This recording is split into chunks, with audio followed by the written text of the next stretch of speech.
এই পর্যায়ে বক্তব্য নিয়ে আসছেন আল মারকাজুল হানাফি মাদ্রাসার সম্মানিত পরিচালক মুহতারাম নুরমান কাসেমি। আসছেন মুহতারাম মাওলানা নুরমান কাসেমি। আসসালামু আলাইকুম ওয়া রাহমাতুল্লাহ। আলহামদুলিল্লাহি ওয়াহদা ওয়াসসালাতু ওয়াসসালামু আলা মান লা নাবিয়্যা বা'দা, আম্মা বা'দ। এনজিওদের দেশবিরোধী অপতৎপরতা, সচেতন নাগরিকদের করণীয় শীর্ষক আজকের এই জাতীয় সেমিনার 2024-এর উপস্থিত ওলামায়ে কেরাম। এখানে শিরোনাম সাজানো হয়েছে এনজিওদের দেশবিরোধী অপতৎপরতা।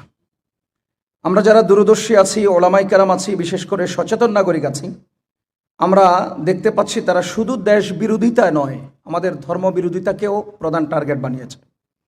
যদিও আমরা এখানে শিরোনাম সাজিয়েছি দেশ বিরোধী অপতৎপরতা, প্রকৃতপক্ষে তারা দেশ ও ধর্ম উভয়টার বিরুদ্ধেই অপতৎপরতা চালিয়ে যাচ্ছে।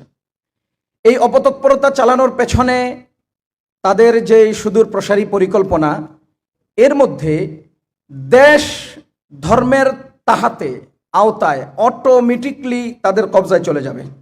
এজন্য তাদের প্রধান টার্গেট দেশ নয়, ধর্ম। মুসলমানদেরকে তারা গোলাম বানানোর সুদূর প্রসারী অপচক্রান্ত অপতৎপরতা চালিয়ে যাচ্ছে। তাদের এক বক্তব্যে আমরা শুনেছি যে মুসলমানদের মাঝে 3টা কাজ যদি করা যায় তো মুসলমান অটোমেটিক তাদের গোলাম হবে। 1 নাম্বার, মুসলমানদের পুরুষদের যদি দাড়িবিহীন করে দেওয়া যায়, অর্থাৎ তাদের রাসূলের আদর্শ থেকে যদি তাদেরকে সরিয়ে দেওয়া যায়।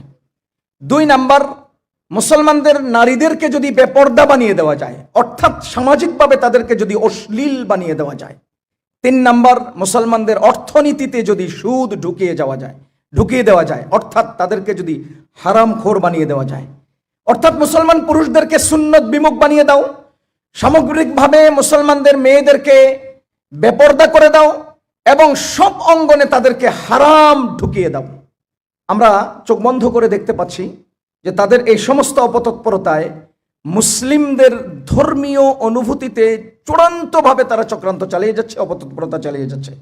এহেন পরিস্থিতিতে আমাদের বিভিন্ন জন আলোচনা করছেন সেই দিনাজপুর, রংপুর বা বিভিন্ন প্রত্যন্ত অঞ্চলে কিভাবে তারা কার্যক্রম পরিচালনা করছে। আমি বলছি যে আমাদের মূলত ধর্মকেই তারা প্রধান টার্গেট বানিয়েছে। ধর্ম এবং দেশ, এই দুটা আমাদের কাছে গুরুত্বপূর্ণ, কোনোটাই কোনোটা থেকে ছোট নয়। আমার চেহারায় যেমন 2টি চোখ আছে, একটা চোখ অপর চোখ থেকে দুর্বল নয়, ছোট নয়, গুরুত্বহীন নয়। 2টি চোখ যেমন গুরুত্বপূর্ণ, আমার ধর্ম এবং আমার দেশ আমার কাছে তেমনই গুরুত্বপূর্ণ। আমাদের বাংলাদেশ সরকার এর তত্ত্বাবধানে বর্তমান এনজিওরা অনেক অপতৎপরতা চালিয়ে যাচ্ছে। আমি সরকারি দায়িত্বশীলদেরকে অনুরোধ করব, আপনাদের আরও সচেতন হতে হবে। এনজিওরা যেইভাবে বাংলাদেশের অলিতে গলিতে তৃণমূলে ঢুকে দেশ বিরোধী অপতৎপরতা চালাচ্ছে, এর বিরুদ্ধে জোরালো অবস্থান গ্রহণ করতে হবে। যেহেতু আজকে এই আলোচনায় সচেতন নাগরিকদের করণীয় বিষয়টাকে আমাদের নির্ধারণ করতে হবে, আমাদের মুরব্বীগণ সেটা নির্ধারণ করবেন, তবু আমরা মোজাকারাতান বলছি যে আমাদেরকে এনজিওদের বিরুদ্ধে গণসচেতনতা তৈরি করতে হবে। আমাদের ধর্মের বিরুদ্ধে যেখানেই অপতৎপরতা চলছে সেখানেই আমাদেরকে সোচ্চার অবস্থান গ্রহণ করতে হবে এবং সামগ্রিকভাবে এনজিও বিরোধী সমস্ত কার্যক্রমের বিরুদ্ধে আমাদেরকে সচেতন নাগরিকদেরকে সাথে নিয়ে ঐক্যবদ্ধভাবে তাদের বিরুদ্ধে অবস্থান গ্রহণ করতে হবে। তাহলে ইনশাআল্লাহ এই দেশ এবং এই আমাদের ধর্ম বেঁচে যাবে, দেশের স্বাধীনতা সার্বভৌমত্ব রক্ষা পাবে। তা না হলে যেভাবে তারা আমাদের প্রতিটি অঙ্গনে আক্রমণ করে যাচ্ছে, আমাদের শিক্ষা দীক্ষায় তারা আক্রমণ করছে। দেখেন, আদম আলাইহিসসালাম থেকে আজ পর্যন্ত পৃথিবীর একজন ব্যক্তি সবচেয়ে বড় অহংকার করেছে এবং পৃথিবীর মধ্যে সবচেয়ে বেশি পরিমাণে ফাসাদ তৈরি করেছে, তার নাম ছিল ফেরাউন। কোরআনে কারীমে ফেরাউনের নাম বহুবার এসেছে। সে সর্বোচ্চ পর্যায়ের অহংকার করেছে, সর্বনিম্ন পর্যায়ের পতন হয়েছে। এজন্য তার ব্যাপারে কোরআন শরীফে বারবার আলোচনা এসেছে। আমরা তদন্ত করে দেখেছি যে ফেরাউন নিজেকে খোদা দাবি করার পর্যায়ে পৌঁছতে পারলো কিভাবে। 1 নম্বর কাজ করেছে তারা, ফেরাউন 1 নম্বর কাজ করেছে, ওর অধীনস্থ দেশের নাগরিকদেরকে শিক্ষা বঞ্চিত করে দিয়েছে। দ্বিতীয়ত, তাদেরকে জাদু নামক এক অহেতুক কাজের মধ্যে জড়িয়ে দিয়েছে। বর্তমানেও আমাদেরকে শিক্ষা সিলেবাসে উল্টাপাল্টা সিলেবাসভুক্ত করে সম্পূর্ণ লেখাপড়া এবং বাস্তব মানুষ হওয়ার দিক নির্দেশনা বাদ দিয়ে অমূলক এবং মিথ্যা গল্প কাহিনী দিয়ে এবং চারিত্রিক অবক্ষয় সাধনের মতো বিভিন্ন বিষয় দিয়ে আমাদের শিক্ষা সিলেবাসটাকে ধ্বংস করছে এবং আমাদেরকে সর্বোচ্চ অকাজের দোকানদারি মোবাইল এবং ইন্টারনেটের মধ্যে জড়িয়ে দিচ্ছে।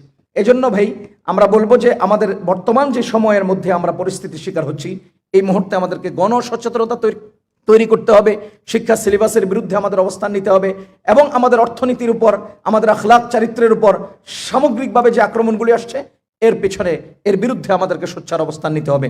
আল্লাহ তাআলা আমাদের এই সেমিনারকে কবুল করুন, এর সাথে যারা যুক্ত আছেন তাদেরকে কবুল করুন। আমাদের সারা দেশব্যাপী উলামায়ে কেরামকে ঐক্যবদ্ধ প্ল্যাটফর্ম তৈরি করে সব দেশ বিরোধী ও ধর্মবিরোধী চক্রান্তের বিরুদ্ধে সোচ্চার হওয়ার তৌফিক নসিব করুন। ওমা আলাইনা ইল্লাল বালাগ। कहीं भी जुल्म की तलवार से हरगिज नहीं डरते।